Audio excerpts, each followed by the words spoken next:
everybody, and welcome to this session of the forum on the topic of product liability effect on the price. I'm very grateful to have been asked to moderate this session and thank the organizers for suggesting such an interesting topic.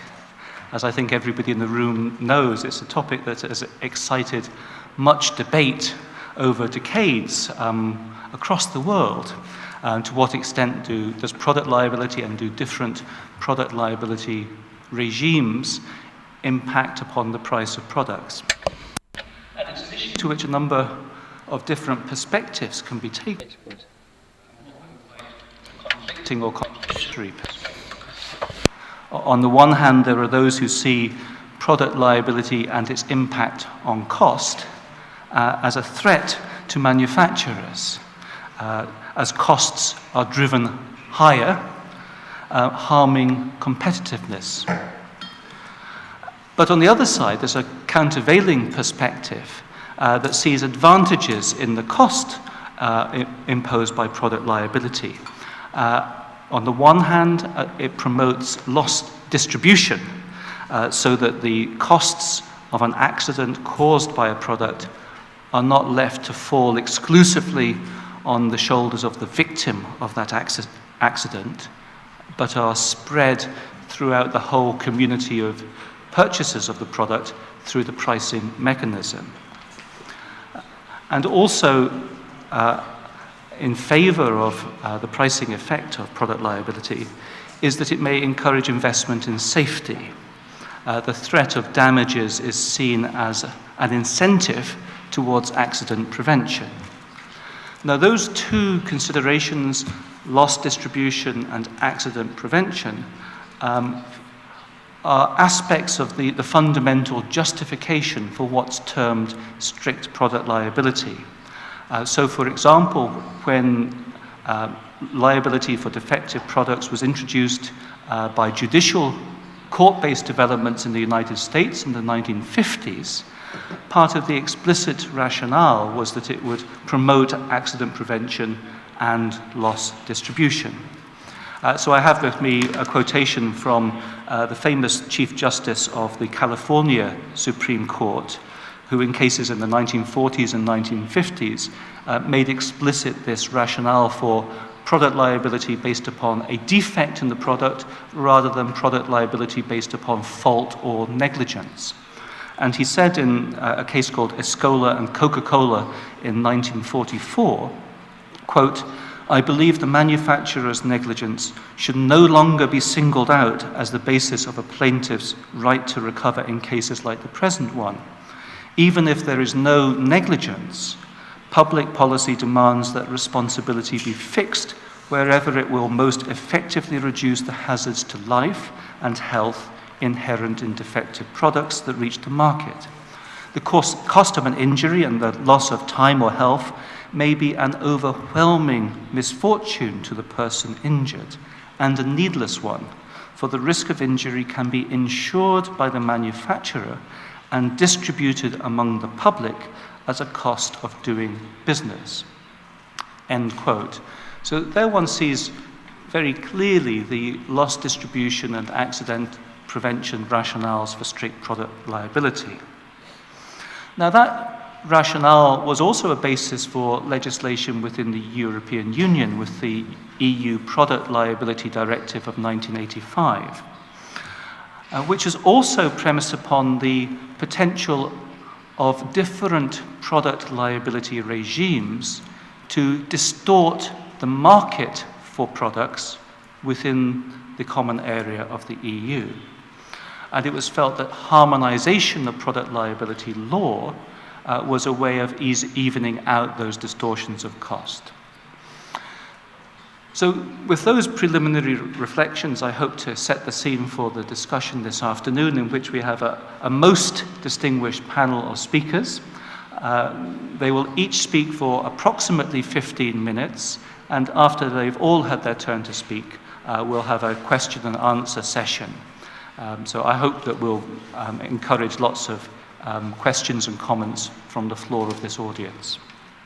I'll introduce the speakers in turn as they speak, one by one, And our first speaker today is Simon Taylor from the University of Paris, Diderot, in France, of course.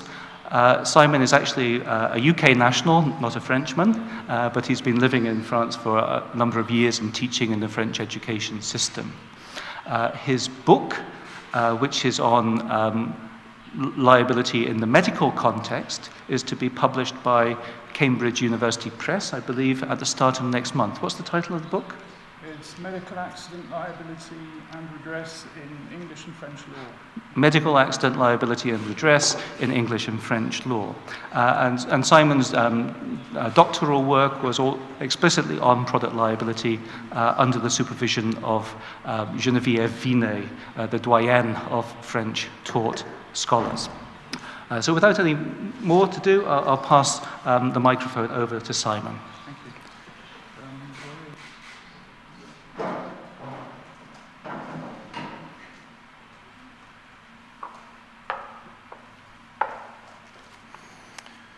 Okay, I first need to understand how the PowerPoint works. Okay, I think I can master that. So, well, first of all, I'd like to extend a thank you for the organisers for inviting me to this very interesting conference. I'm going to be looking at the European Product Liability Directive 1985 and reflecting on whether the directive will have or is likely to have an effect on the price of products and what sort of effect that will be. Now, I haven't got any precise figures for you because I think that is extremely difficult to produce. I think Richard Goldberg later will be talking about some American studies on this, but this is really just looking at the rules themselves and imagining what type of effects they could have.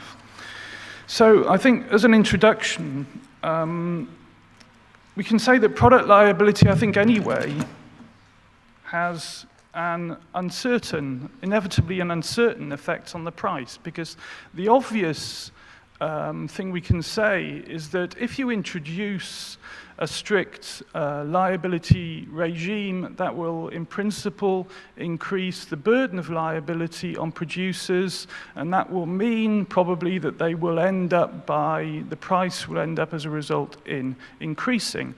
But we can imagine that in certain cases, certainly in the medium or long term, if producers by stricter liability are pushed to make safety improvements, and if the cost of those safety improvements is actually less than the extent of liability that they save by actions not being brought, we can imagine in fact that product liability could potentially have the opposite effect, and it could actually reduce prices as well. So I don't think we should necessarily say that there's always going to be a negative effect on price or an increase on price. So just with that observation as an introduction, I'm going to be looking at two central issues. Firstly, what could be the potential effect of the Product Liability Directive on the price of goods by moving from what was principally fault regimes to a strict liability regime. And secondly, how successful has the European legislation been in creating a level playing field throughout the European Union? So if there is an effect on price, that effect will be standardized throughout the member states. So I think first of all, I have to underline two important points about the aim of the European directive. Well, we can say there were two aims, really. The first one, consumer protection, so enabling victims to bring claims in product liability cases, but more than that, really, an aim of achieving an appropriate balance between the interests of consumers and the interests of industry, of manufacturers. So we shouldn't see it as just a purely consumer protection measure. I think it's quite a long way from that in some ways. The second aim, which is probably more significant, was the aim of market integration, which Ken has already referred to. So this idea of creating a level playing field for producers in the European market, and the idea that the pre-existing rules, which were different in the different member states, created an unfair competition, and so obviously would have a different effect on prices. So a level playing field might, in theory, mean that the effect on prices will be harmonized. So first of all, then, the first issue, the potential effect of the Product Liability Directive on price. So just the basic rule in the directive, so the producer will be liable to victims where personal injury and damage to personal property are caused by a defect in a product which the producer has put into circulation. So we're centering liability on the concept of defect, not on fault. And what is a defect? Well, a defect is defined by a rather circular definition as the level of safety consumers generally are entitled to expect, which I think you can probably immediately see doesn't help us an awful lot, because the obvious question is, well, what exactly are consumers entitled to expect? The liability is principally channeled to the producer rather than to suppliers. And very importantly, parallel liability regimes are permitted to continue. So we can have contract, tort regimes, or even pre-existing specialized liability regimes which exist in parallel.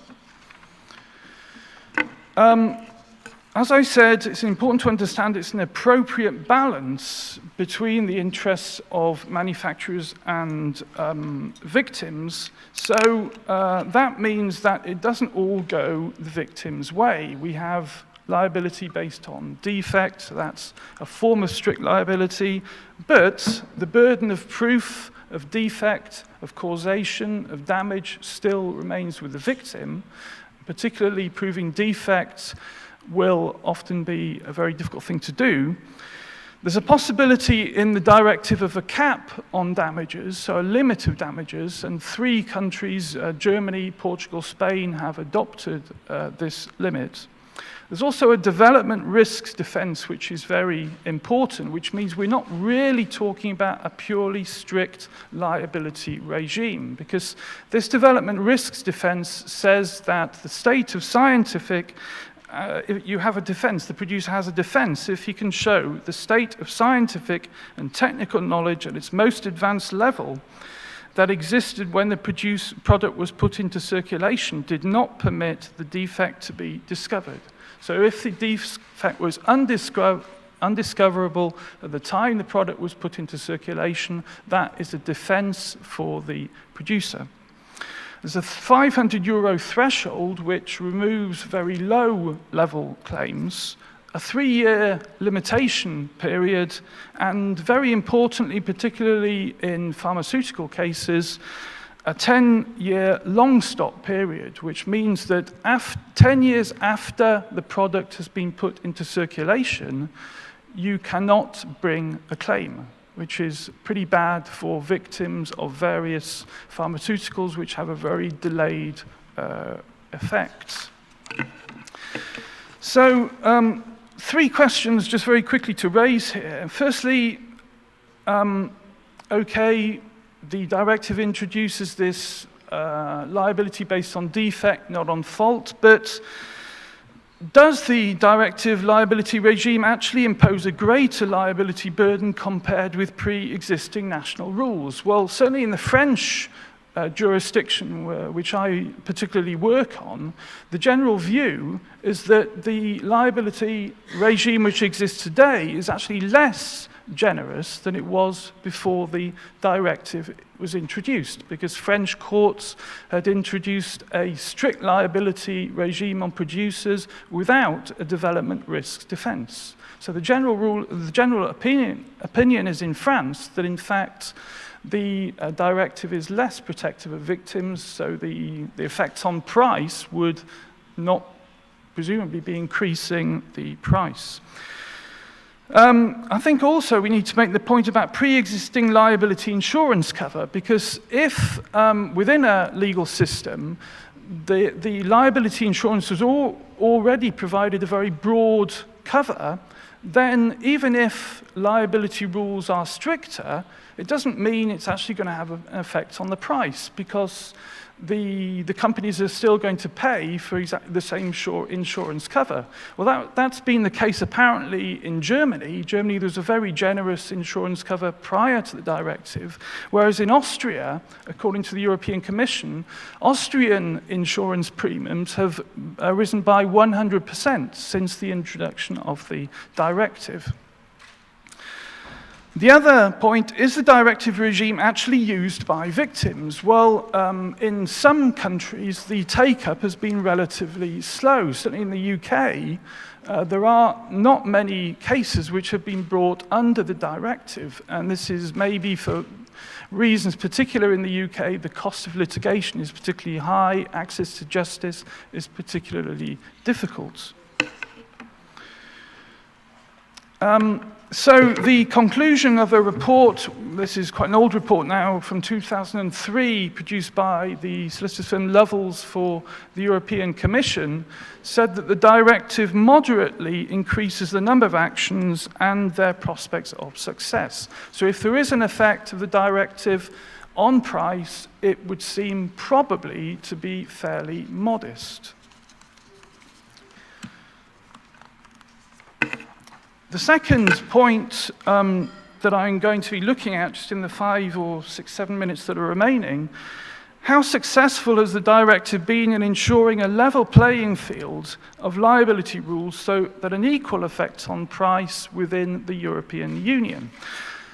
Now, the thing to underline here, the directive aims at harmonization, not at uniformization or uniformity of national rules. So the European institutions accept by introducing the directive there will inevitably be differences still between the national regimes. So there are limits to convergence inherent in the directive itself. Certain rules are optional. I mentioned the possibility of a liability ceiling, which had been introduced by 3 countries, but not by the others. The development risks defense, which Luxembourg and Finland have chosen not to adopt. France has chosen not to adopt this defense for products coming from the human body, for example, blood transfusions. And Spain, for example, has chosen not to adopt this defense for pharmaceutical products and foodstuffs. There are also ambiguities in key concepts, which, coupled with differences in legal cultures, is going to mean that it's going to be very difficult to harmonize the interpretation of key concepts. 3 minutes, okay. For example, put into circulation, concept of defect, concept of development risk. Perhaps we can talk about those later.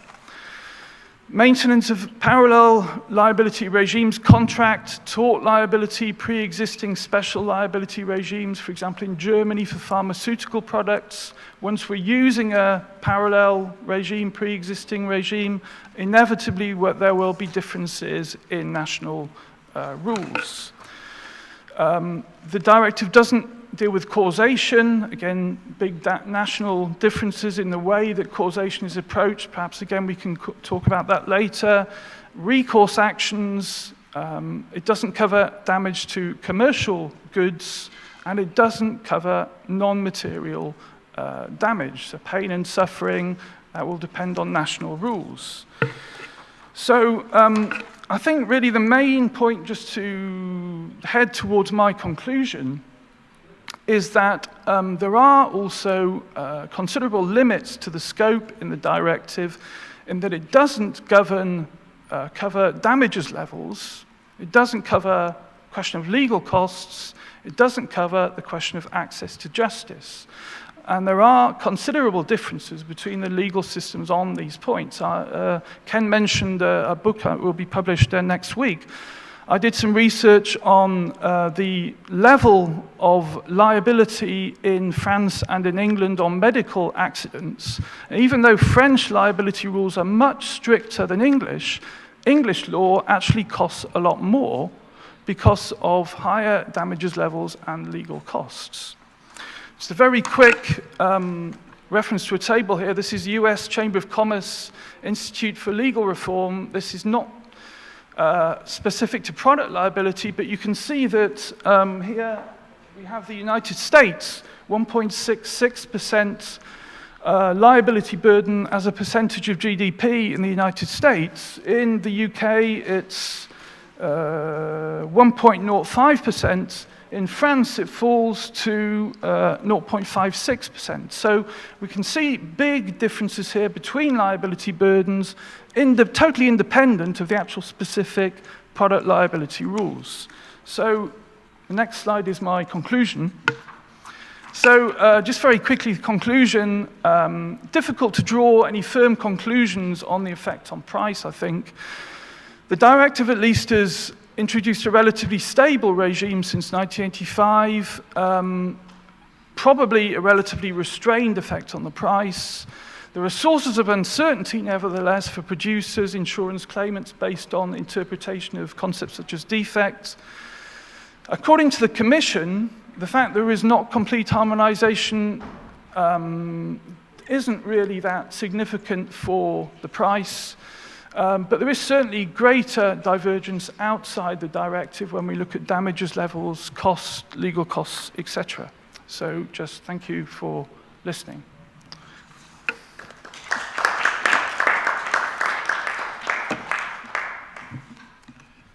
Thank you very much, Simon, for that a very thorough overview of the European Directive and your reflections on the cost implications of it. There'll be plenty of opportunity for questions at the end of the session. In the meantime, I want to introduce our next speaker, who is Professor Richard Goldberg of the University of Durham. Durham is in the north of England, but in fact Richard comes from Scotland, like myself, but has a rather stronger Scottish accent than I do. So I hope that the translators and members of the audience are able to cope with that. Richard has worked extensively in the area of product liability law. He's one of the authors of one of the leading practitioners' monographs on that area, and he's also written his own theoretical accounts of it, most recently in a book which, if I remember correctly, Richard, is entitled Medical Product. You've got the book there, excellent. Medicinal Product Liability and Regulation, published by Hart Publishing in Oxford a couple of years ago. So I'll hand the floor over to you, Richard, and you have your 15 minutes as well.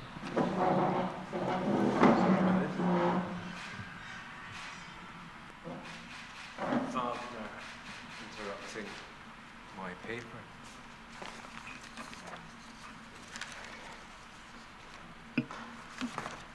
Well, thank you, ladies and gentlemen. Thank you very much for inviting me to come and speak today.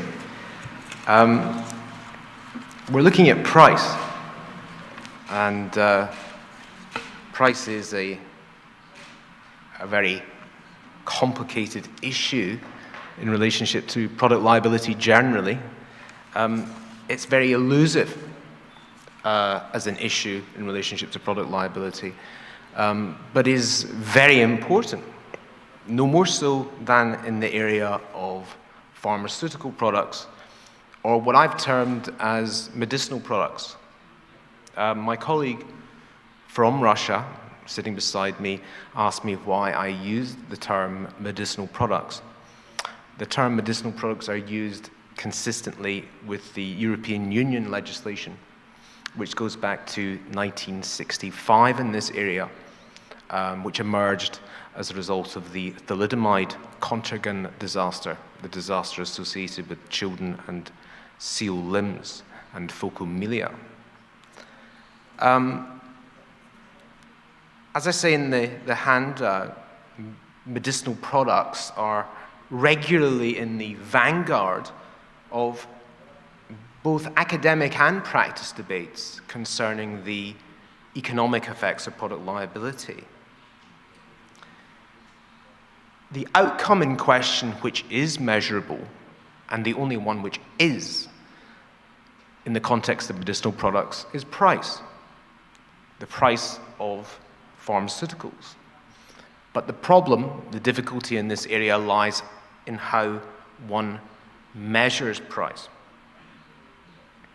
What do we actually mean by price?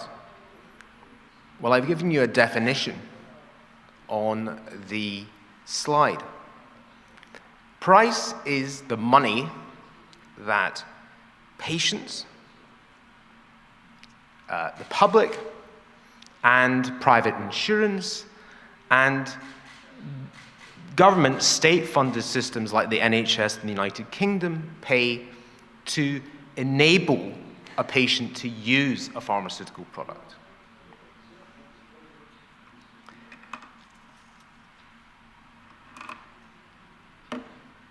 Now, there are price differentials internationally, and it's important to bear these in mind.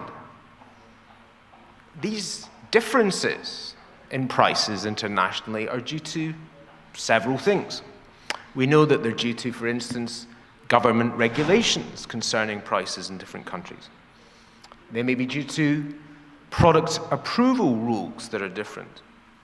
Different rules on intellectual property concerning patent protection may have an effect on price. Production issues may have an effect on price, as may variation in market power, and also price discrimination may occur. But the argument here, which we are examining today, is also whether the effect imposed by different product liability environments can change price. And this is the crucial issue: to what extent can different product liability environments throughout the world have an effect on price?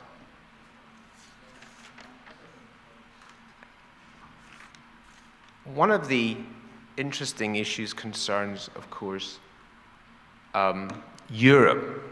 And Simon has already talked about the Product Liability Directive within Europe. Europe is quite interesting because I can give you a figure which is quite remarkable on the total annual, and I'll stress the word annual, societal costs of adverse drug reactions which occur within the European Union. The total societal costs of adverse drug reactions occurring in the European Union is 79 billion euros per year.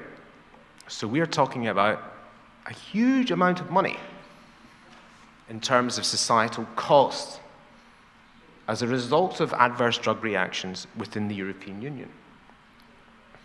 Now, historically, the genesis of the Product Liability Directive emerged as a consequence of notorious drug disasters, the most famous of which was the thalidomide disaster from about 1958 to 1962.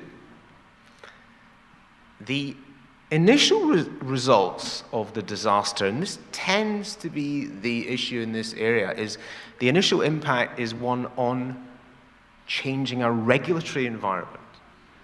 So when there is alleged effects caused by drugs, adverse effects, there tends to be a tightening restriction on drug regulation emerging. And we saw that with thalidomide from the development from 1965 of drug regulation. What we didn't see so much was a change in the actual laws concerning civil liability in this country, in European countries.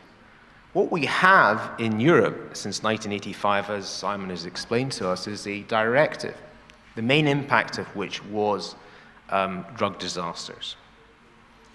Now, as I say on the slide, medicinal products are subject to strict liability under the directive. They include all finished products and any component parts or raw material as well.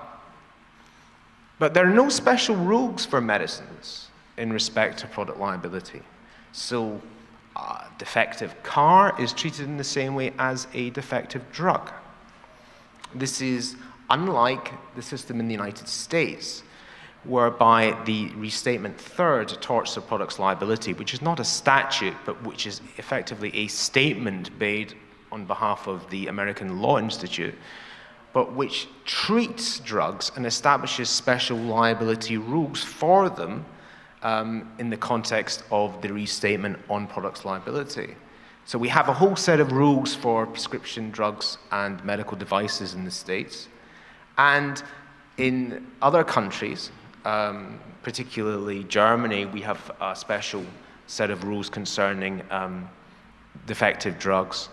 That's primarily due to the thalidomide Contergan disaster. And there are separate rules in Nordic countries. But most countries just treat drugs like any other product. And one of the things I've tried to look at in my own research, including that book that Ken alluded to, was that drugs are actually fairly unique. And this is one of the things I've submitted. They need to be treated differently.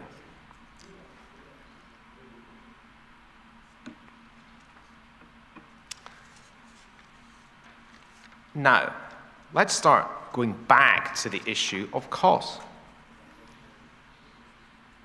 When a manufacturer of a medicinal product is exposed to liability, there are direct costs associated with that liability in question. And there are basically two types of costs here. We're talking about payments from settlements to people and payments as a result of trial judgments. But there's also another issue, as you all know, which is defense costs to pharmaceutical companies, which are considerable.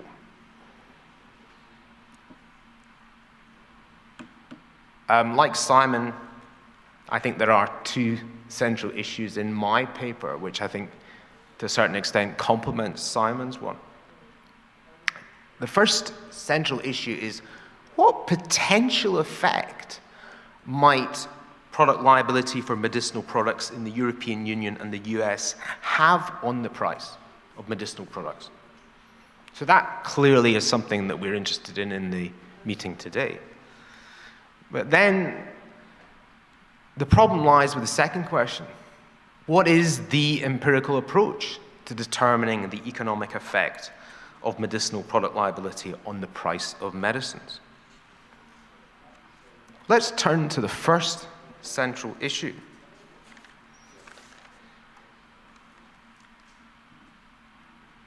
The effect product liability for medicinal products, from my perspective in terms of my research, this has been in the European Union and the US, what effect that may have on the price of medicinal products. Well, the most common proposition to kind of emerge, and it's pretty common sense related, is this. And it was expressed by Stephen Garber in a book published by the Rand Corporation in 1993. It was this, that substantial increases in the perceived liability potential for a medicinal product can result in major price increases. But as Simon pointed to us, it doesn't necessarily mean that prices should go up. One would therefore think as a corollary that substantial decreases in perceived liability could cause price declines. Now, the print in that slide is small, but is important. Let's turn to the nub, actually, of the comments I'm going to make today on price. The effect is one thing. The empirical approach is the root of it. What is the empirical approach to determining the economic effect of medicinal product liability on the price of medicines? Well, historically, there was pretty strong evidence. And this strong evidence existed in respect of product liability increasing the prices of diphtheria, pertussis, and tetanus combination vaccine, DPT, and oral polio vaccine, OPV, during the late 1980s.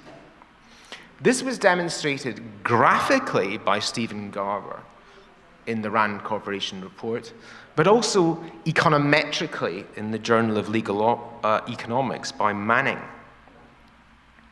What did Manning do in his paper? Well, in the slide I explained that he provided econometric evidence that the prices of DPT, OPV, and MMR vaccines increased dramatically as an average of liability costs due to event-driven increases in the perceived liability exposure of childhood vaccine manufacturers. Now that's one thing, but the other thing is the question of other drugs. What was the position in respect of other drugs other than vaccines? As far as other drugs are concerned, Manning provided econometric evidence comparing 119 selected drugs in the United States and Canada that the product liability risk increases drug prices in the US by doubling the average price differential. So basically, what that meant was that higher drug prices were not limited to childhood vaccines. Now, a lot of people have utilized that evidence as being quite seminal and pointed to that as the key publication in this area. However, in 2013, 20 years after his first report, Stephen Garber returned to this issue. He has analyzed Manning's researches and concluded that Manning's econometric evidence is of questionable reliability.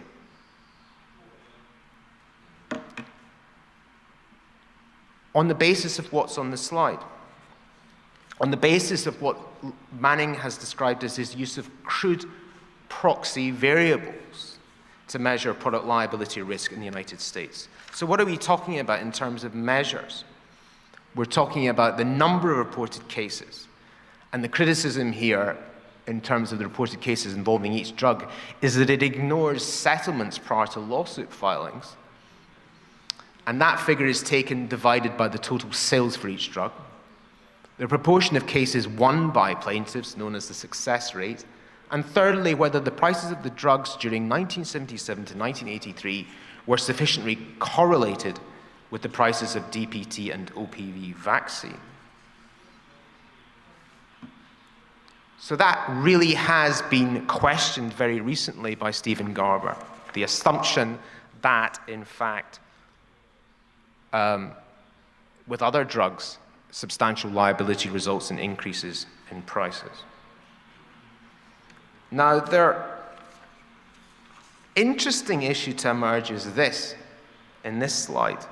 If we come to the conclusion that product liability is affected by price, then rendering pharmaceutical companies immune from liability would arguably reduce price, one would suspect. Now, in the United States, as a result of the vaccine problems in the 1980s, well documented, that I talked about with DTP, oral polio vaccination, and MMR, the National Childhood Vaccine Injury Compensation Program was established in 1986. And that effectively immunizes state law. Sorry, it immunizes manufacturers from state law liability in respect of design defect claims. Now, in March 2015, I asked Professor Pat Danson, whilst I was at Penn Law School. She is a person who works at the Wharton School of Management in Pennsylvania about the whole issue, and she's a world expert in pharmaceutical pricing. And I said to her, well, why have prices not gone down now that companies are immune? And I'll just finish in one or two remarks there. She said, there's a simple reason for this. She said, in the United States, they pay for the best and they pay what is necessary. Thus, there is scant empirical evidence supporting the claim that medicinal products have actually increased drug prices in terms of liability. So turning to the conclusion and issues here, I'll leave that discussion of social desirable incentives of medicinal product liability to later, which can open up in the discussion. But basically, in conclusion, we don't really have any direct empirical evidence concerning the effect of product liability on the price of drugs, other than the early stuff in the 1980s. And that policymakers have to be very wary of broad claims and generalizations.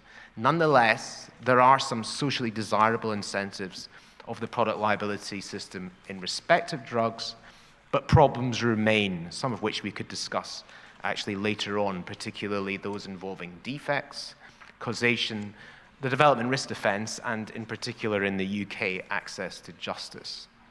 Thank you very much. Thank you very much, Richard.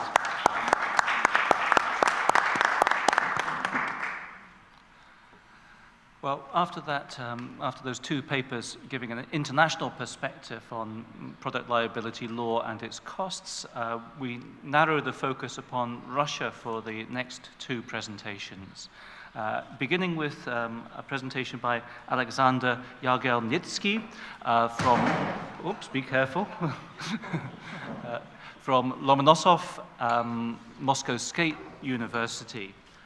Alexander is an expert in product liability law. He's also a member of the World Tort Law Society, for which he's acting as an expert reporter in this area.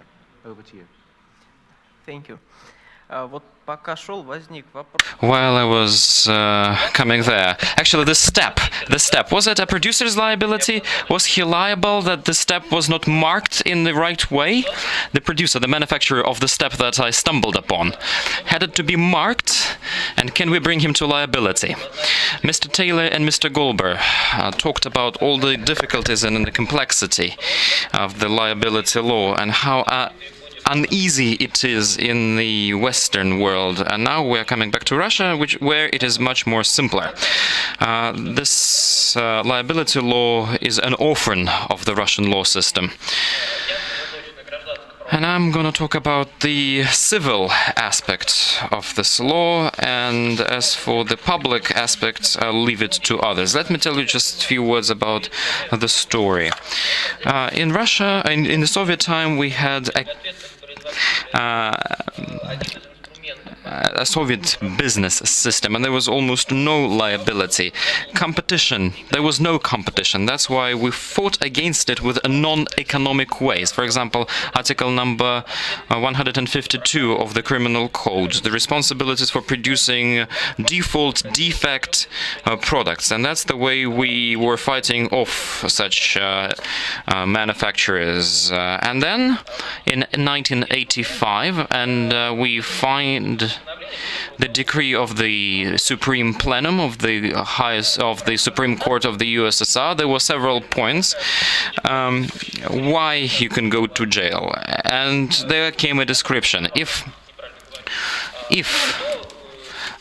some of the products led to defects, or led to damage of a person, of a property, or whatever, the producer can really bear a criminal responsibility if the plaintiff is capable of bringing the necessary evidential base. And in 1991, the same directives were put into the new law, and then we may remember 129 article of our civil code, sorry, 1991, yes, and probably at that point in time the liability story ends. And now we can move to the modern times and the modern ways of regulating this issue. Now, first, for our colleagues in here, I would like to note that in Russia, actually the liability of manufacturers is quite a broad arena, because now we also include not just the goods and services, but goods, services, and many other things. You know, in Russian law we say if you have a contract that you don't really understand, it's probably a contract about provision of services. So basically it covers everything, and it tries to cover everything.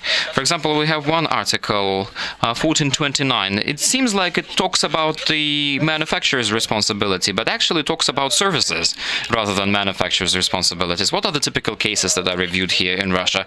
Imagine there is a block of flats which is managed by an organization, and then an icicle falls down from this house, or a part of the house falls down, I don't know, a molding or stucco molding or whatever, and then it falls on a car or on a person, on an individual.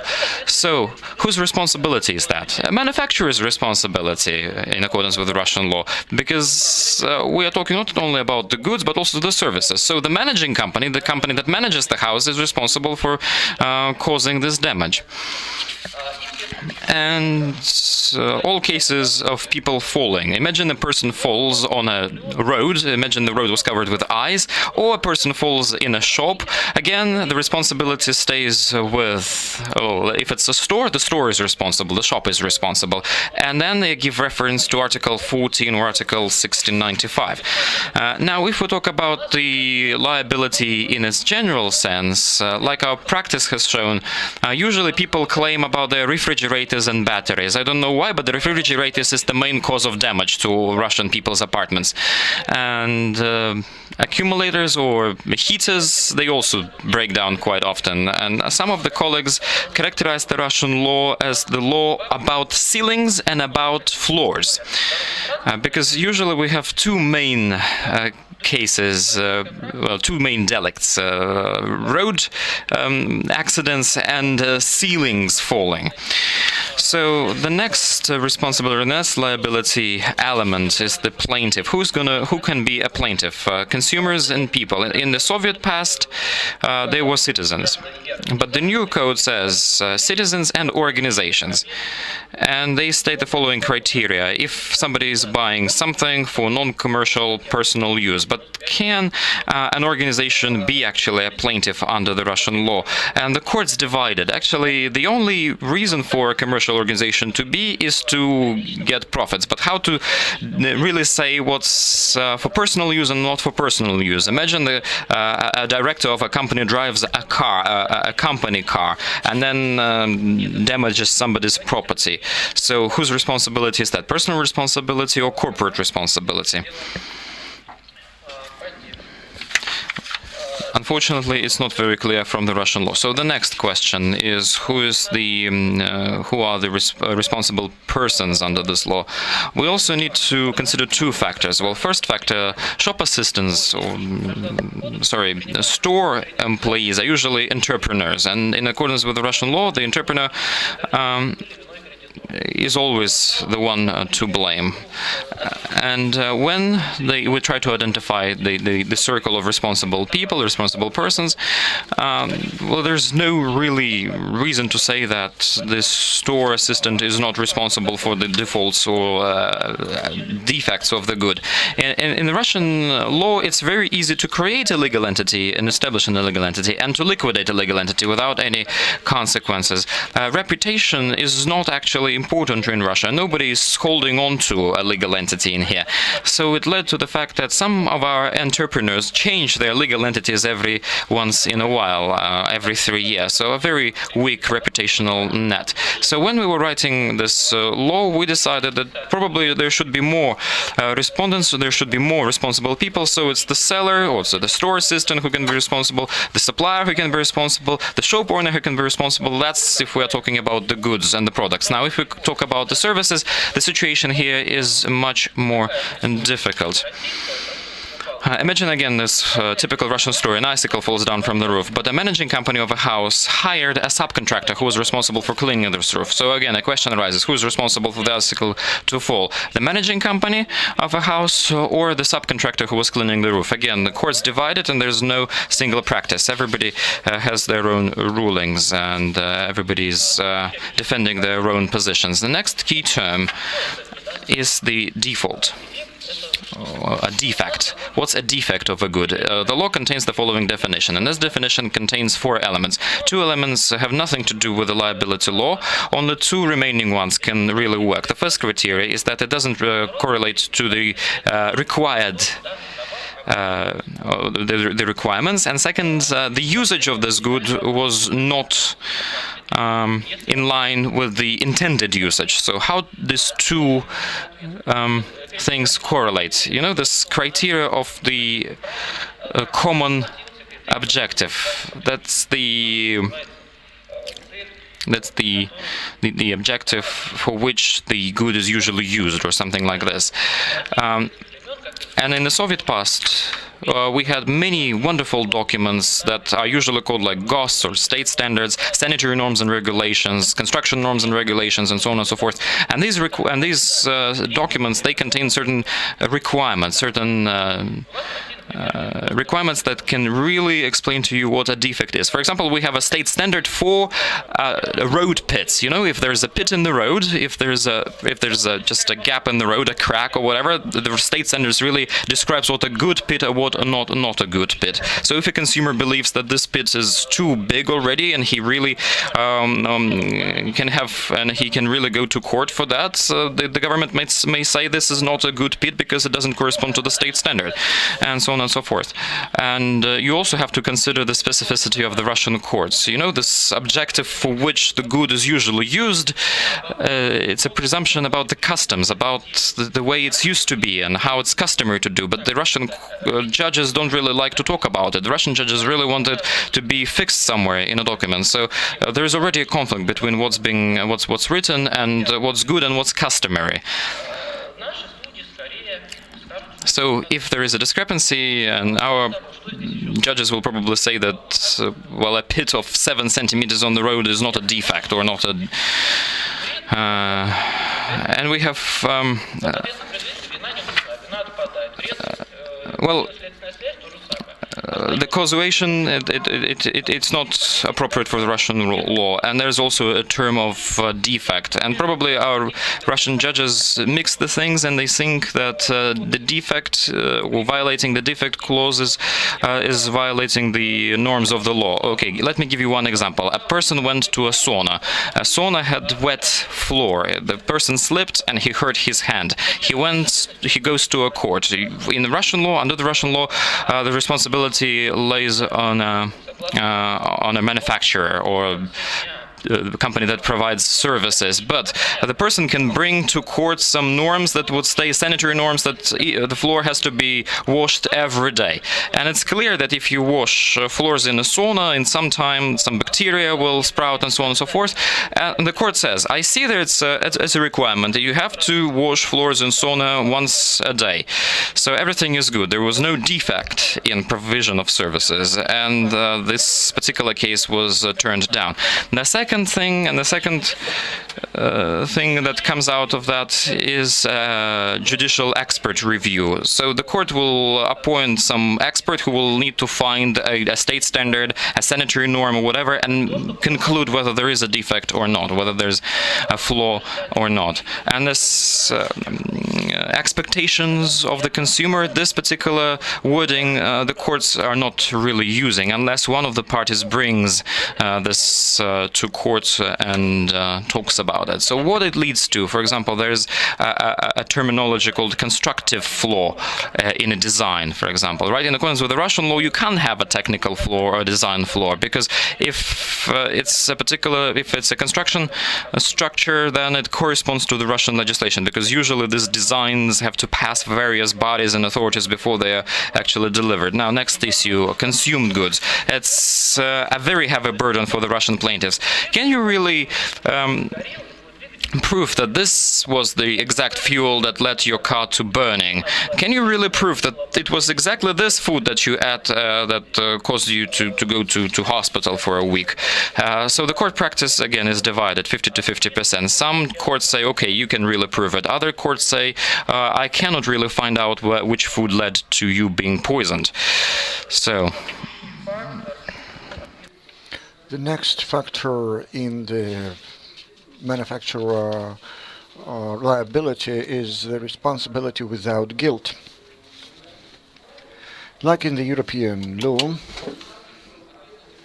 our responsibility is even stricter. The risks of the development risks lies on the producer. What does it lead to in reality? In reality, there is a standard of guilt in Russia. So, the guilt is the standard of behavior, and violation of a law is also a standard of behavior. So, tort is also a standard of behavior. And so this judge says, I can't say you are not guilty, but you can say that there is no tort, and I will turn down your case anyway. And that works. Now, I would like to say a few words about causality. We don't have a mechanism of a share of market for a mass commodity. In Russia, you have to prove that it was this product that inflicted this harm.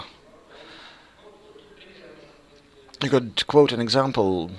The cases about AIDS. There was a children's hospital that was a very loud case where people were sick with AIDS. Probably the medical equipment was not sterile, and one child got sick with AIDS. And now the parents came to court and said, we were in this hospital and now we have AIDS. Half of the courts, however, the judges said, yes, I see causality here because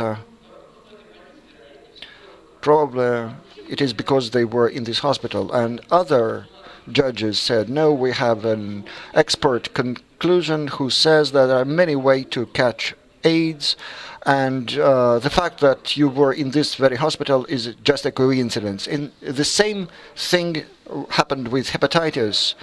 The Krasnoyarsk regional court, our court, acted in the course of we could observe in Europe. The expert said hepatitis may be transferred through medical instruments, but those instruments have been washed many times after that. And the Russian expert said that I see causality in this case because the most probable way to catch hepatitis is by blood transfusion. And the defendant was found guilty. Since my time is coming to an end, I wanted to say about the responsibility of the producer. It does affect the price, but we don't know how it affects the price. There are other factors that are at play, and the factors, for instance, is the heavy burden of proof in delict claims, and quite often the notion of deficiency is replaced with the notion of guilt. And I would also say that we don't have a collective claims if there is a lot of minor deficiencies. They're not seen collectively, and also there is an amount that you can spend on your legal representative, and so you may have paid a lot to your lawyer, but you get a limited amount in a compensation, so you are at a loss. As a result, there are no lawyers among the plaintiffs, and with the defendants. Well, if the defendant is a big corporation, they would hire expensive lawyers. Thank you for your attention.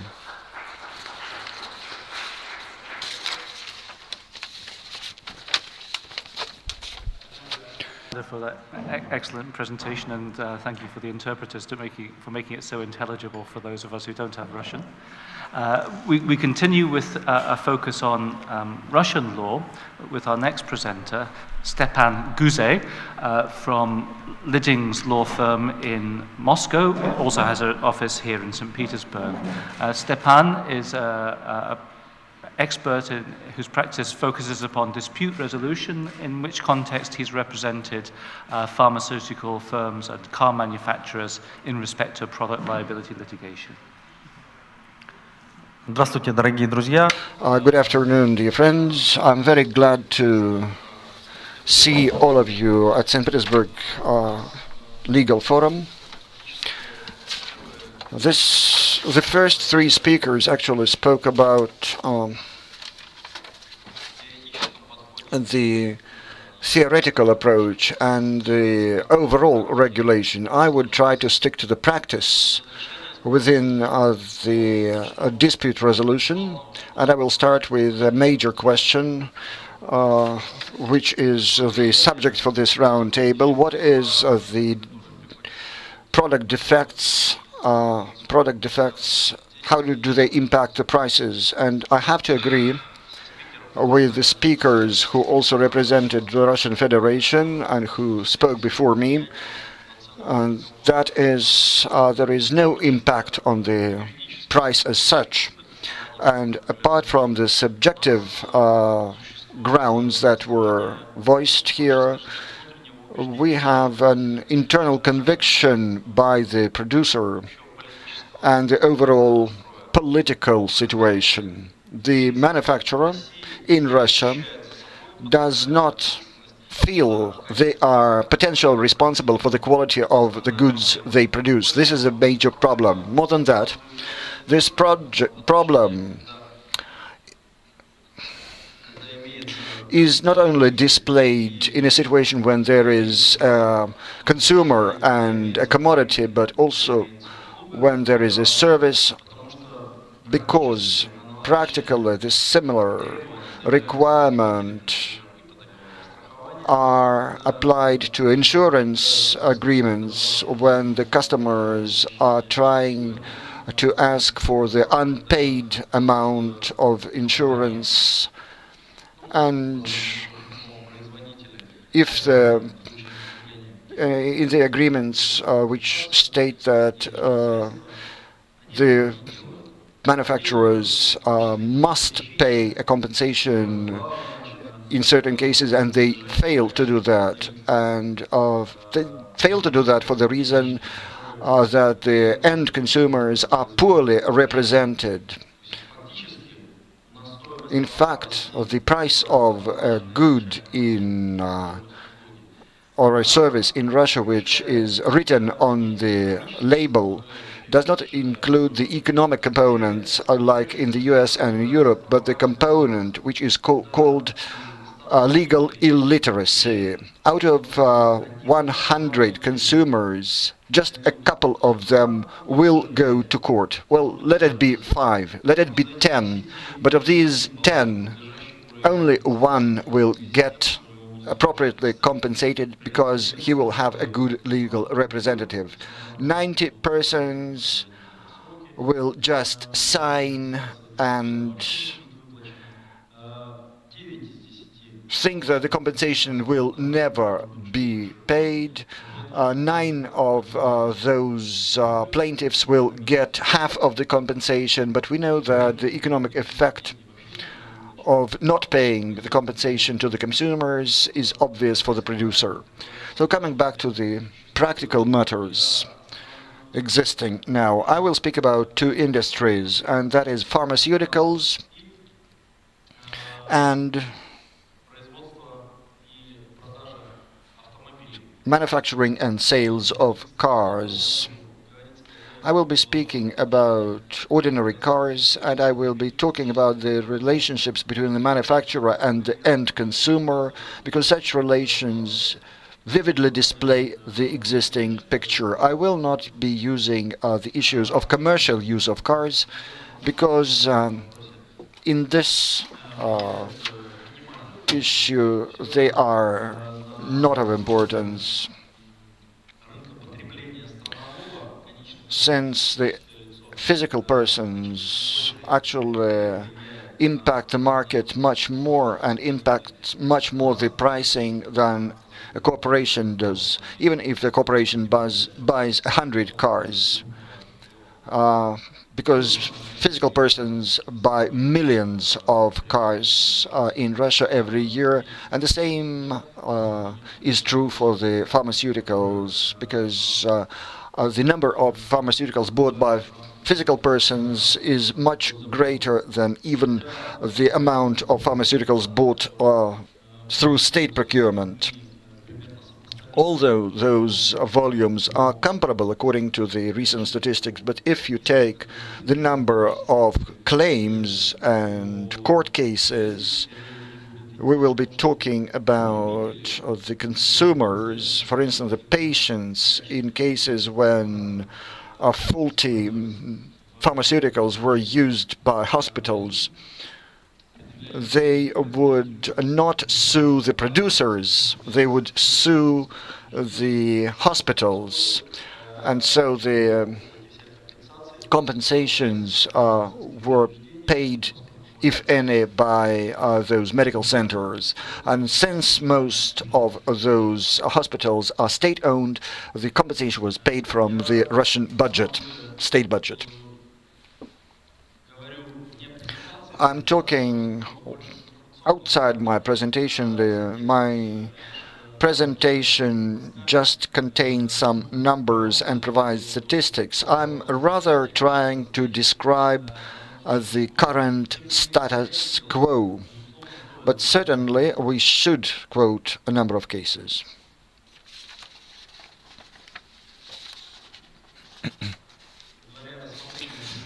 Well, before discussing the precedents, I would say that we should split the defensive measures in Russia into 2 categories. The category of public law, when specialized state agencies are supervising the abidance by the rules, and the private law, when the consumer sues an organization or a producer for damages. Unfortunately, the situation looks like that, and that's bitter truth, that the public law aspect is not of major importance, and that is another reason why the producers are not really concerned with quality, because there is no inevitability of punishment. Coming back to precedents, I would first and foremost speak about the most blatant case which happened in the history of the Russian Federation. It was quite a big public case related to Sotex pharmaceutical company and a medicine called Mildronate. The story is like that. Sotex was manufacturing Mildronate under a Grindex license. They were producing it in Russia. They had been producing it for a long time, and it was very well used. But on one gloomy day, troubles came. And What happened is that after using mildronate, 2 persons died and 23 persons were really seriously sick. When they started finding out what had happened, it turned out that at some stage it's not clear how the ampules for injections bearing the name mildronate, and the boxes had mildronate, but actually listeron was what was in those ampules. Mildronate is used for curing heart diseases, and listeron is a very strong painkiller.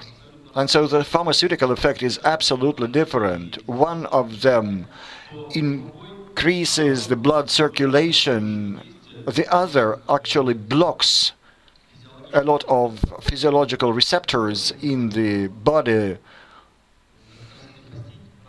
which mildronate activates. The consequences were very grave, death and grievous bodily harm. So if we take the private law aspect, neither the relatives of those 2 who demised, nor the 23 persons who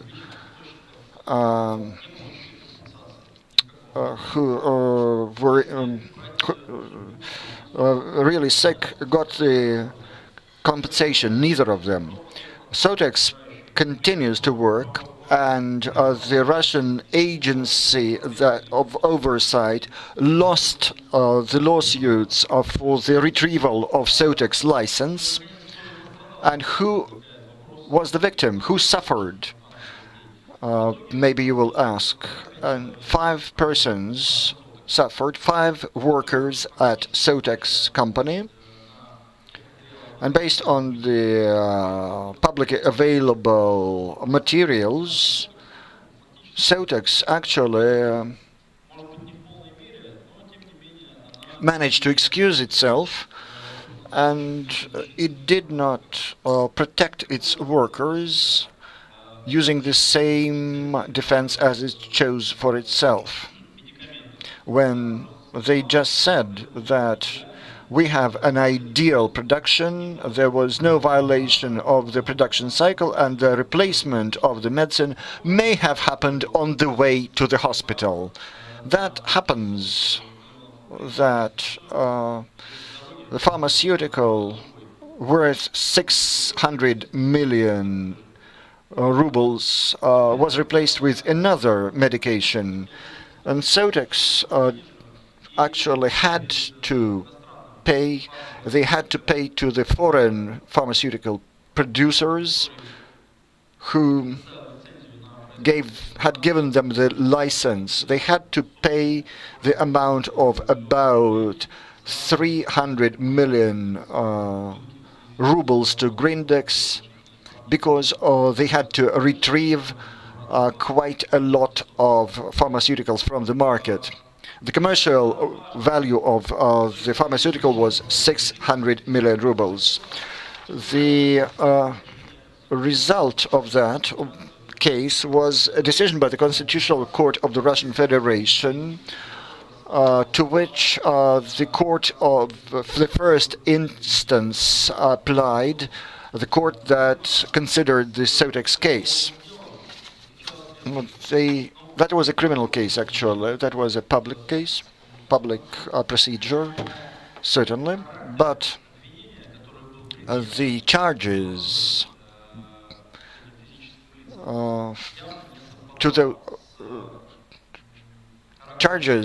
to these physical persons did not meet the level of harm inflicted.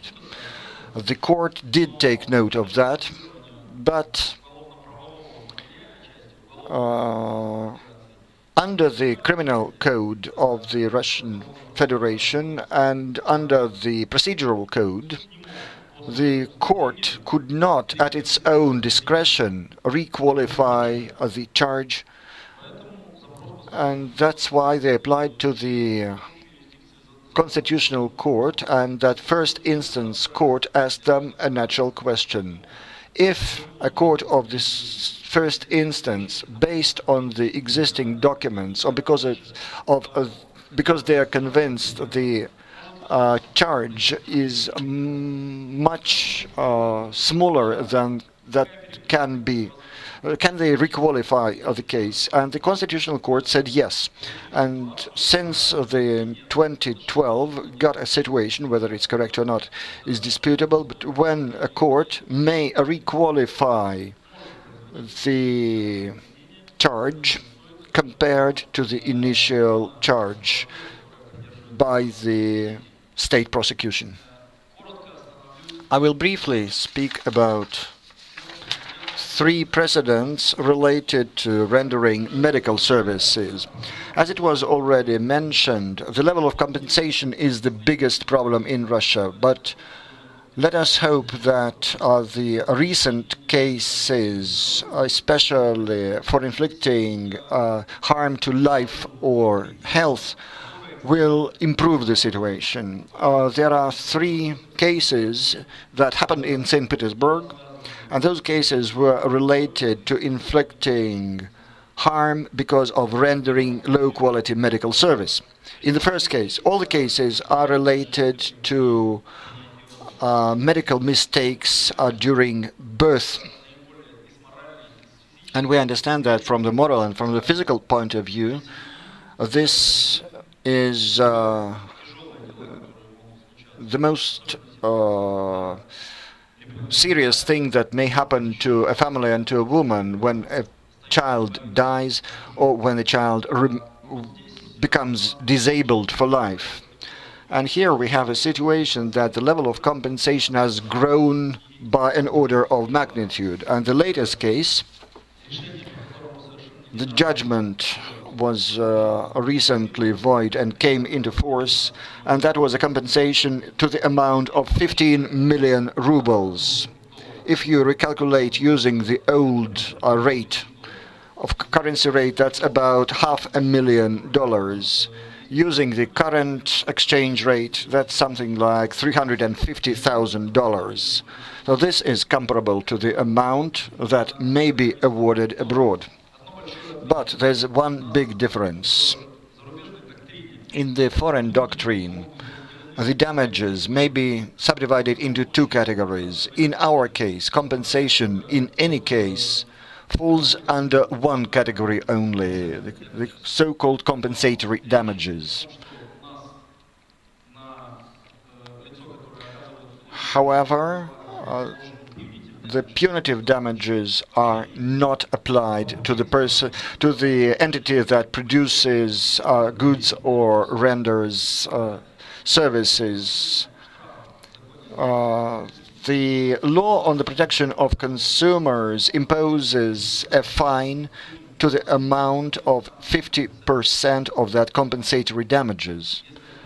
And that is the only punishment. But if you look at the practices of foreign courts, especially in the United States, the punitive damages there may be much greater than compensatory damages, greater by orders of magnitude, especially if we consider the latest case in one of the states in the category of so-called tobacco case, when the compensatory damages were awarded to the amount of $4 million, I believe, and the punitive damages were awarded in the amount of $10 billion.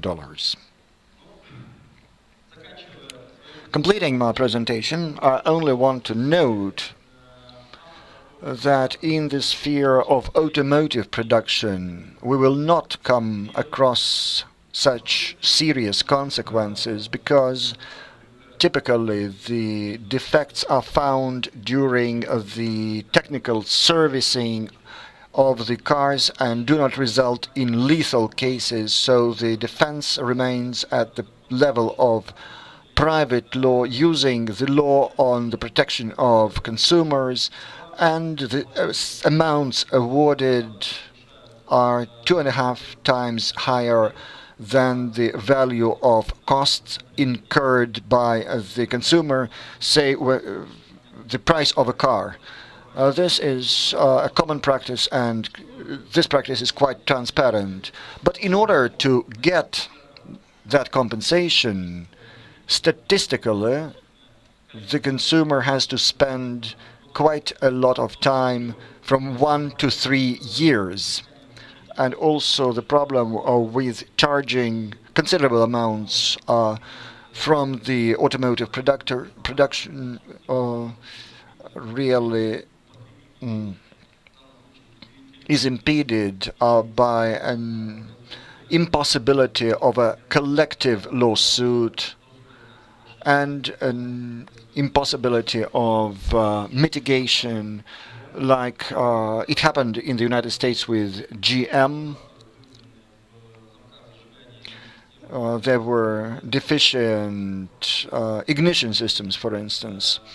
And another case which is still underway about the airbags manufactured by Takata. With that, I would like to finish my presentation, and summarizing, I want to say that unfortunately, the price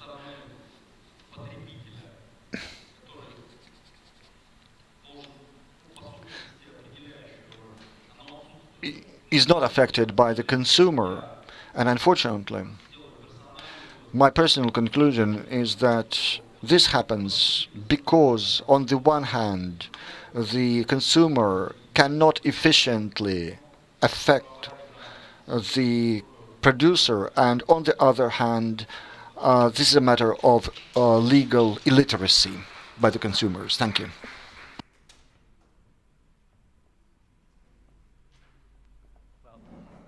Thank you very much, Stefan, for bringing your practical. Спасибо большое. In a gathering like this, it's particularly important to learn from that experience of people who've practiced in this area. So we have a little bit of time available for questions and comments from the floor. So I'll now open the discussion up to anybody who would like to contribute. Please, if you do wish to contribute, begin by stating your name and your affiliation. That's where you come from, who you work for, etc. Please, Asa.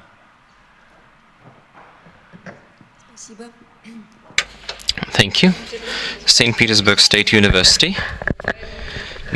Ms. Gubayeva Aza. I would like to argue some of the speakers and support some of the speakers. Well, in particular, I would like to launch into the discussion with my compatriots in here. To my mind, Russia still stays in line with those positive processes that today take place in the area of consumer law. And I think why Russia is showing positive signs is because the responsibilities, the liabilities are becoming more concrete. The number of responsible subjects is expanded by the Russian Federation. Well, who bears responsibility, who bears liability for producing or delivering defect goods? And that's not just the manufacturers, but also the suppliers and the service providers. And that what makes us stand apart from the Directive of the 1985 and makes us different from this Directive. And also as far as compensations are concerned, being paid to the victims, Russia is becoming very close to the level which I would call reasonable when somebody is suffering from product defects. And you've given the example of the sum of compensations that were paid. So in many cases, especially when we talk about medical cases, these amounts might be up to 300,000, 400,000, 1 million rubles, 2 million rubles, and even 15 million rubles, as we've just heard. But tiny compensations are still a very big flaw of our legal practice. There are cases and there are rulings of the court that award 10,000 rubles or 20,000 rubles only to a victim, which is just about 100 or several hundreds of pounds. And we see that the lawyers community is quite against this tendency, but there's one other thing, which is quite positive.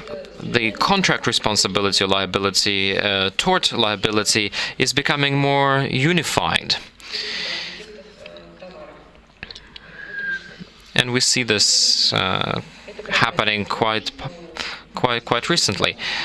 Today, compensation for damage is paid in the framework of our law on consumers. It's paid and it's done under the Civil Code of the Russian Federation, irrespective of whether there were any contracts or any contractual agreements between the buyer and the seller or the third party to this agreement. And if somebody received damage due to defects in a product, he or she will still be defended and compensated, irrespective of whether there was a contractual relations or not. And as for the number of victims, or who is the victim of such kind of damages, this list is getting bigger and it's becoming more inclusive. For example, we're talking in here about medical cases in particular. You know that sometimes compensation can be paid to a whole family, even if the damage was done to just one member of the family, or close relatives can hope for getting compensation. Even parents. Imagine if there's been some damage to a child born. And it's a positive tendency and a positive trend. We can achieve these results, but it's not an easy thing.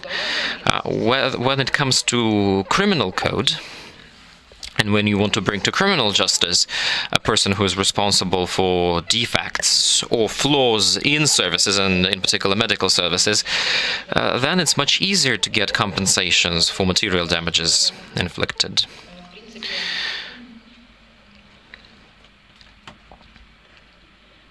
So, we have a problem, though, and it's a problem for intangible damages and moral damages because of product defects, and damages to property. Because property damage is compensated on the principle of guilt. The property damage is paid irrespective of the guilt, and the moral compensation is paid depending on the guilt principle. And it's not yet being realized in a decent way in the Russian practice. So this problem is not yet being resolved.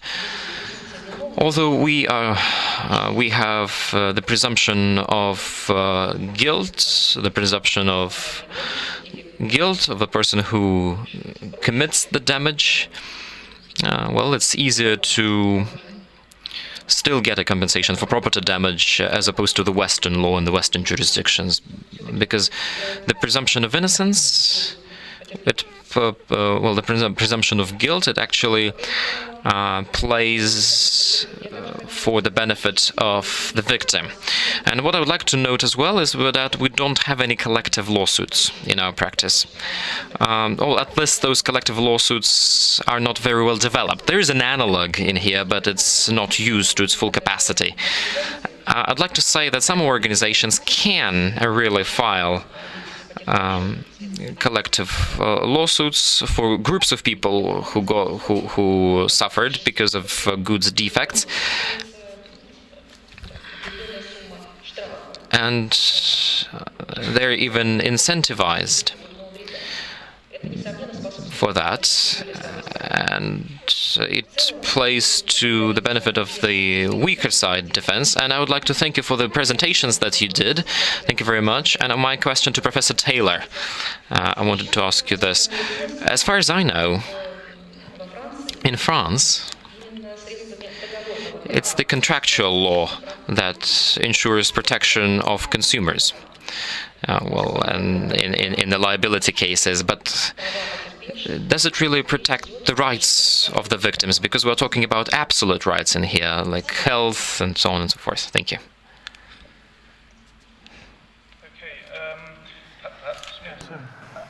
Before you answer, maybe I can ask our Russian colleagues if they want to comment on any of the prior aspects of Asa's very wide-ranging set of comments. Thank you very much for those.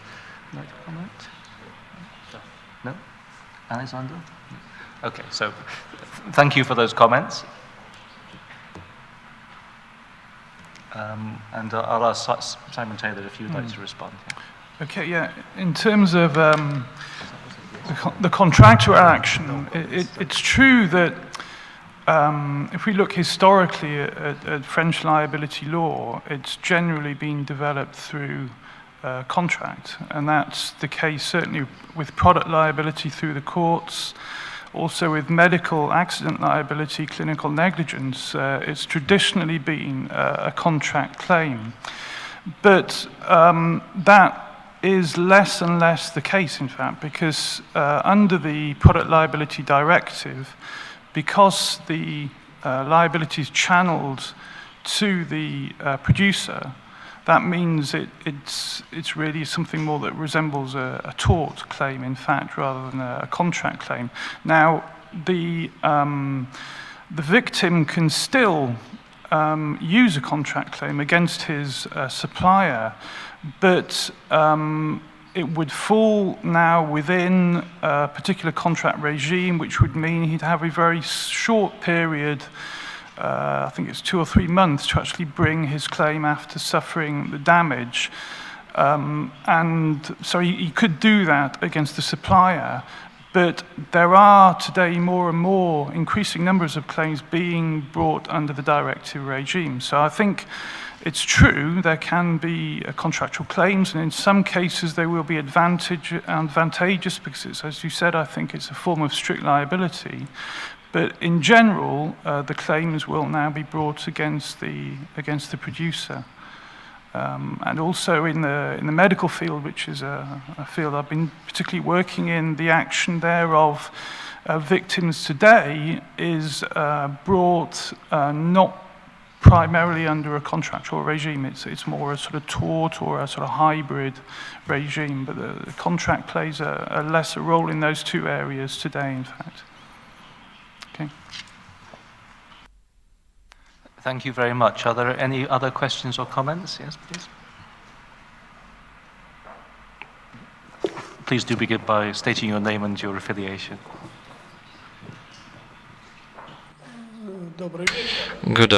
Good evening. My name is Vitaly Ivanov, St. Petersburg.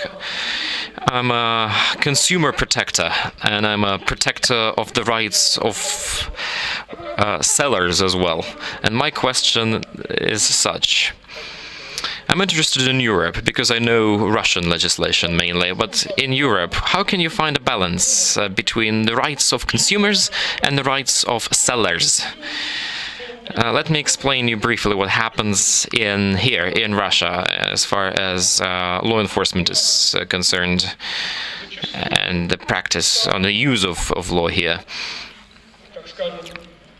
Very often, the main link in the chain who bears all the responsibility is the seller.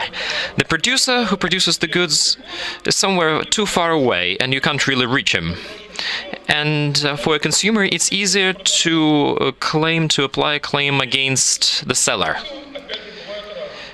And sellers can be different. There can be big players in the market, some retail chains or whatever, that can really influence the quality of the goods, the selection of the goods, and there can be some smaller fish who unfortunately cannot influence in any way the quality of the goods, and they are just forced to sell and to trade with what the producers have supplied. So my question is how to find this middle ground and how to strike a balance between the rights of one party and the other.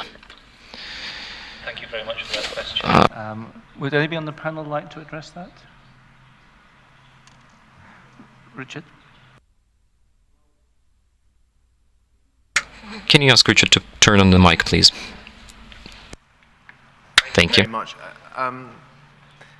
That balance that you're referring to is obviously a very important one, and certainly in our jurisdictions within a European perspective, the balance is probably created through contractual remedies. when it comes to actually being able to claim against the seller. But of course, there are limitations in that situation. Probably the most important case on product liability from a UK perspective actually occurred in the 1930s. It was a case about a ginger beer bottle. And the problem associated with that case, very famous case called Donahue and Stevenson, was the fact that that showed the limitations of a contractual remedy. What you had was a friend suffering as a result of her friend purchasing a bottle of ginger beer in a cafe. That meant there was no contractual nexus connecting the friend, okay, to the actual manufacturer in question, and there was also no contractual remedy for the friend because there was no contract between the friend and the cafe owner. So the issue of contractual remedies does create an appropriate balance overall within the structure of remedies in product liability, but there are limitations to it because consumer-to-business contracts are only part of the story, as it were. I think one has to look at the complete chain. But if you're suggesting in some way that there is more of a balance in favor of consumers than sellers, then it's quite clear that the law in Europe has very much gone in the direction of actually affording consumers strong remedies over the last few years, and increasingly strong remedies, particularly in the light of things like electronic commerce and the internet and various other forms of remedy. What's been complicated in this particular area is that consumer remedies have tended to be mixed up with commercial type remedies, and European legislation has tended to separate them, but in the UK we've tended to treat them all and lump them all together under sale of goods legislation.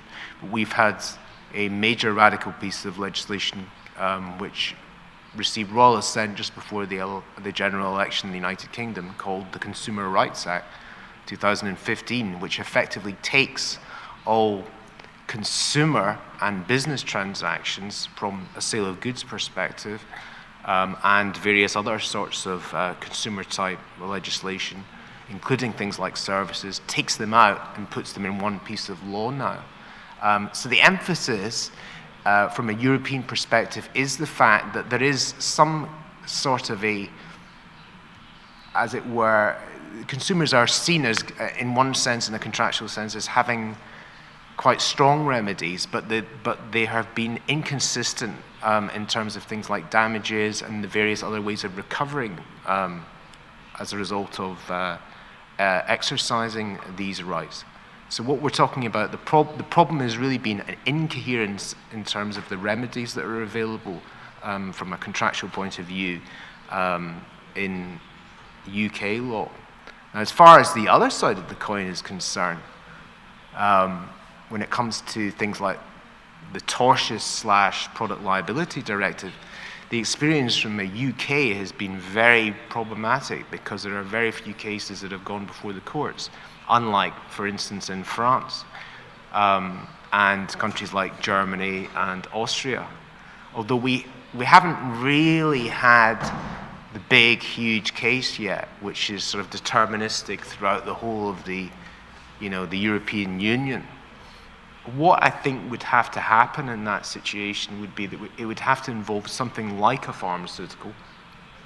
It would have to probably have a major impact, a bit like thalidomide or something of that particular ilk, and would have to cause enormous damage.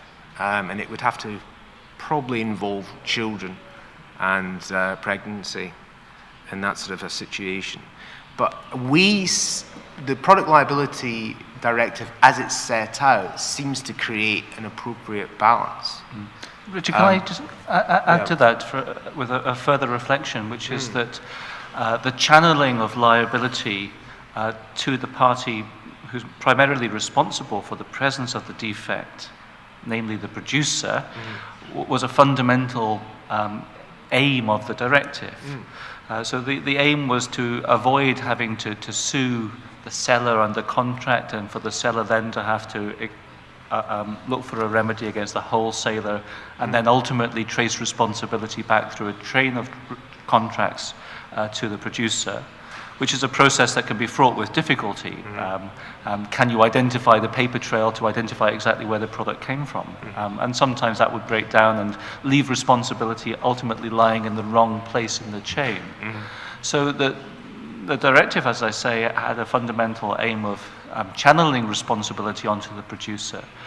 And although there is provision in the directive for the seller as the supplier of the product to be held liable in some cases, that liability is a defeasible liability, such that it can be passed on by the seller simply by identifying who the producer was, so that the claim can be made against the producer or indeed against a prior supplier. So, do you want to come back on that? No, thank you. Yes, it's a very exhaustive answer. Because I had some questions in the beginning, but you've covered them while you were elaborating upon that. So this balance of interests, it depends on the quality of the judicial or the courts, right? And depends on the practice and the proceedings. Is that correct, yeah?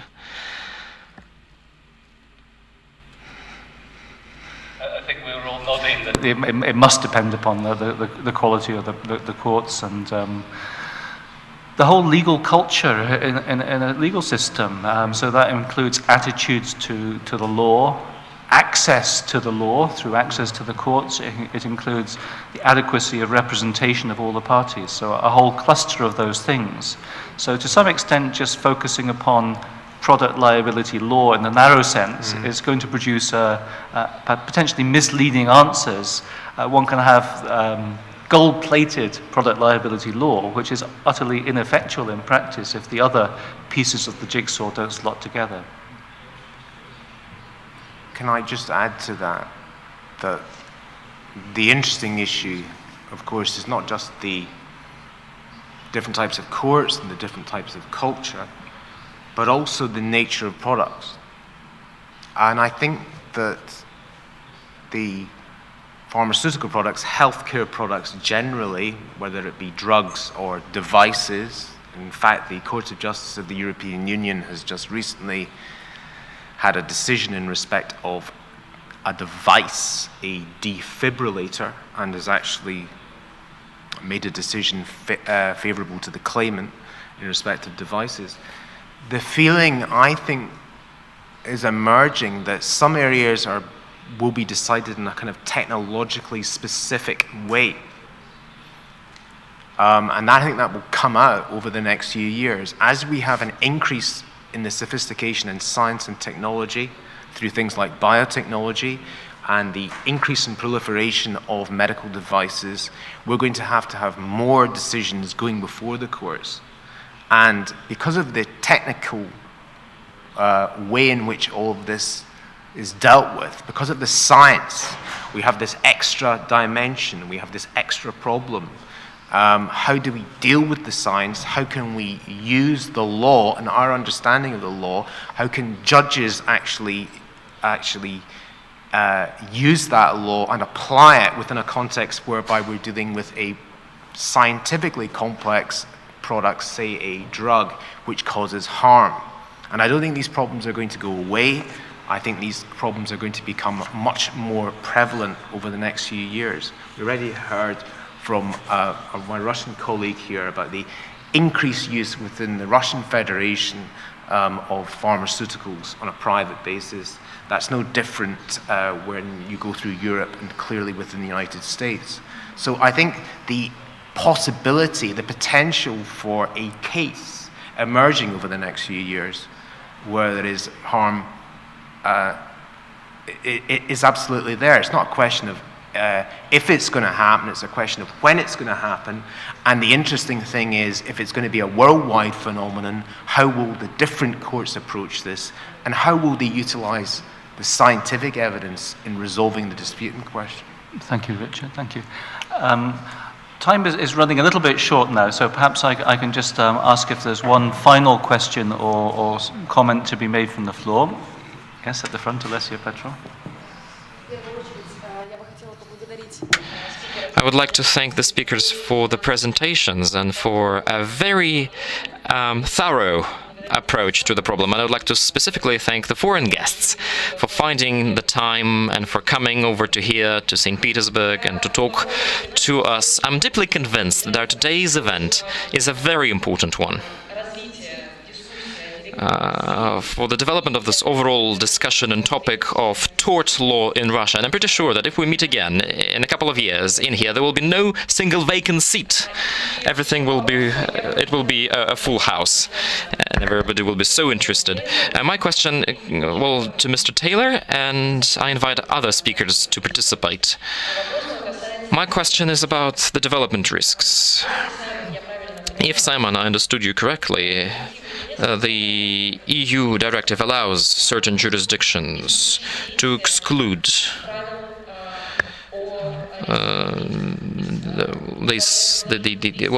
allows you to channel the risks on a producer.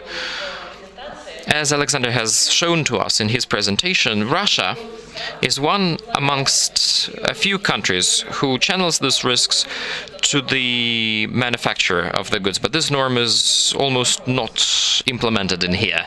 So my question to you, and several questions to you actually, what justification have you ever found any serious justification for why these risks should be channeled to a manufacturer and producer, and how does that influence the cost of goods or the prices of goods?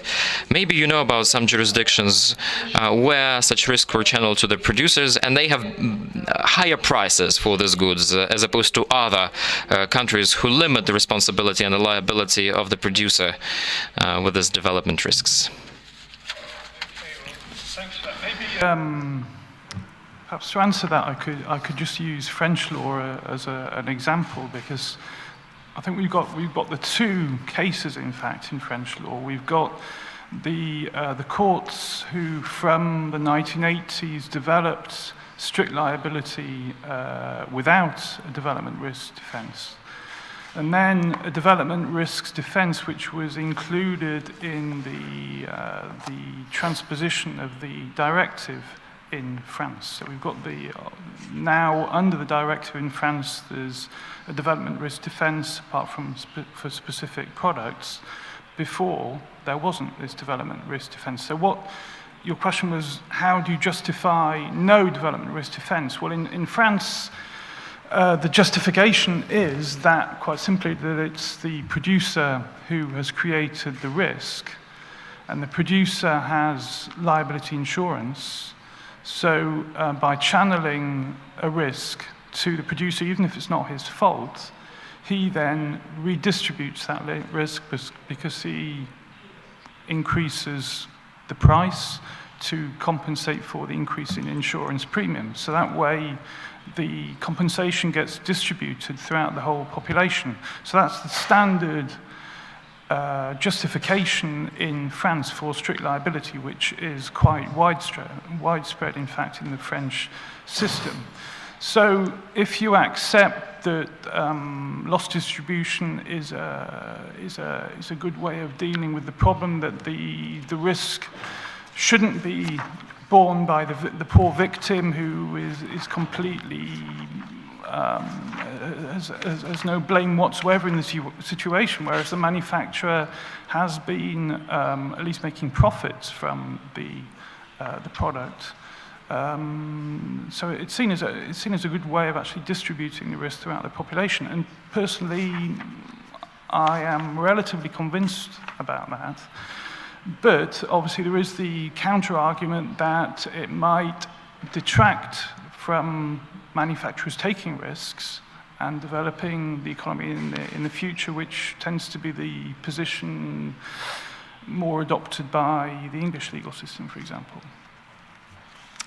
It ends up as a sort of a political question, really, I think. Can I just add to that? Briefly. The whole history behind the development risk defense is political because it was all about Margaret Thatcher, the then Prime Minister of the United Kingdom, who basically was not going to agree the Product Liability Directive unless this derogation was going to go in as an optional defense. And the main reason, of course, was the pharmaceutical industry to be able to argue that the state of scientific and technical knowledge was not such to enable a defect to have been discovered. In innovative areas like the pharmaceutical industry, the aeronautics industry, these sorts of industries, development risk defense is regarded as really, really important. The problem actually has been the difficulty of being able to determine when, in fact, the defense is going to operate. Should it operate where a risk is foreseeable, yet undiscoverable, is the real issue. So therefore, if I am able to realize that actually a particular infection in relationship to blood may cause an adverse effect in question, if I'm aware, for instance, that the infection in question can cause a disease in question, but it's undiscoverable in practice, should the defense operate or not? The United Kingdom has looked at that issue and they've said, if you know about the risk, then that should be enough to deny the operation of the development risk defense. The problem is that the Court of Justice of the European Union has yet to actually deal with this substantive issue, which is really, really important. Now, you asked the question about, I think what you were aiming at was countries that haven't got the defense. It was really only Luxembourg and Finland that's not got the defense. Germany doesn't have it because it's got its own strict liability system as a result of the unique position on thalidomide. France has a defense, but it excludes it in relationship to parts in relationship to the body. So, and that's historical as a result of the experience from the blood transfusion sort of scandals which took place in the 1980s. Okay, thank you very much for the question and from the answer from my colleagues on the panel. I think it's about time that we wrapped up for the day. We've got a few minutes left, so I've been asked to say a few words in summary of the proceedings today. Our first speaker, Simon Taylor, gave an overview of the provisions of the EU Directive with a particular focus on its implementation in France. He highlighted two issues: the possible effect of the directive on price and the extent to which the effect on price, if it exists, is the same throughout the member states. To what extent does it harmonize national laws? To what extent does it even out distortions in the product markets within the EU? From a French perspective, he noticed that the Product Liability Directive actually provides less protection for victims than pre-existing national law, and hence gives rise to lower costs for manufacturers. But he also observed that the costs are felt more keenly in other EU countries, citing the example of Austria, which has had a large number of product liability cases, and product liability insurance premiums are said to have risen by 100% as a result of the implementation of the directive. Richard Goldberg then narrowed the focus to the specific context of liability for medicinal products, and comparing the EU and the United States, he inquired into the potential effect of different liability regimes on the price of the products, and in particular he considered the empirical evidence and asked the question, does the empirical evidence make good the claim that different product liability laws can impact upon product pricing. He convincingly refuted some of the more ambitious claims about the effect of product liability law on price, and warned legislators to be wary of taking them at face value. He emphasized that liability costs are not the only costs that impact upon product costs. Other forms of law impact too. Government regulation, procedures for product approval, patent protection laws amongst them. Turning to Russian law, Alexander Yagelnitsky of Lomonosov University gave it an oversight from an academic perspective. He described product liability law as the orphan of the Russian legal system, and emphasized the role played historically by criminal rather than civil law, contrasting that historical focus upon criminal law with the modern situation. And we learnt, perhaps he was speaking with his tongue in cheek here, we learnt that refrigerators are the main focus of product liability in modern Russia in respect of the damage they do to the buildings in which they're housed. A more practical presentation, building upon his own experience in practice in the area, was given by Stepan Guze, who focused in particular upon pharmaceutical cases, but he made some wider observations as well. He agreed that product liability law has no demonstrated impact on product prices.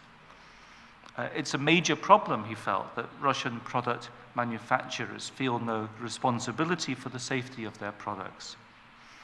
Even if they're liable in law, manufacturers evade the financial consequences of liability because of the legal illiteracy of injured consumers who are inadequately represented and resigned to never getting the money to which they're entitled.